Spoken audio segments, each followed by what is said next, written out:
Welcome to Sorge 60. I have built a revolutionary pitching strategy that only the New York Mets could employ. And it attacks two problems. The first problem is that the performance of starting pitchers declines significantly when they face the lineup for the third time. You can look it up, the stats bear it out.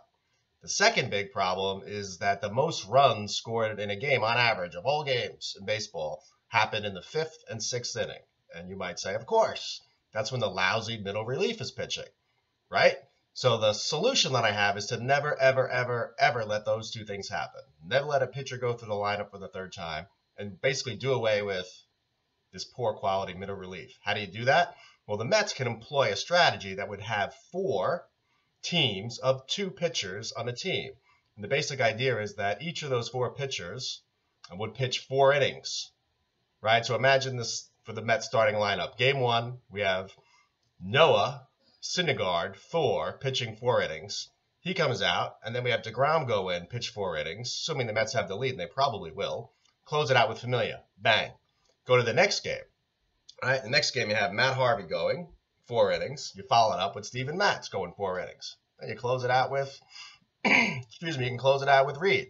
Okay, now here's where the Mets depth come in. You get to the third game, and you got Wheeler, right? And maybe you got Seth Lugo, who really proved himself last year. Okay? All right, now some of you are getting skeptical. Okay, you get to the 4th game. Okay, now we got Gesellman and maybe Logan Barrett. Okay, it's not the end of the world. Hopefully we've won 2 of the first 3 or 3 of the first 4. Now we go back to the top of the rotation, right? These guys, because they're only throwing 75 pitches in those 4 innings, they go on 3 days rest. So now it's game 5, and I'm back to Thor and DeGrom. Right? Now I'm up to game 6, and I'm back to Harvey and Matz. Okay, now we're up to game 7, right? And I got Wheeler and Lugo. Not too bad. Okay, game 8. You might say, okay, game 8, you're probably going to lose because maybe you got Gesellman and Logan Barrett. It's not the end of the world because game 9, guess what? I'm back to Thor and DeGrom. Game 10, I'm back to Harvey and Matz. Baseball, you can get to the World Series if you win 60% of your games. That's 94 wins. 95% of teams in the last 10 or 12 years since they started the wild card have gotten to the playoffs.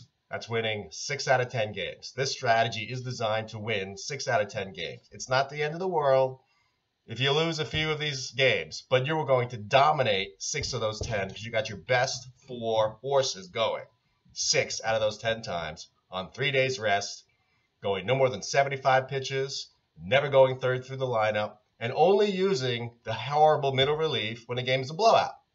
All right, so go ahead, naysayers. Think about all the problems, and then call me, contact me, email me, and we can have a great debate. All right? Over and out. Sorry, it was Sorge 60 times 3. Cheers.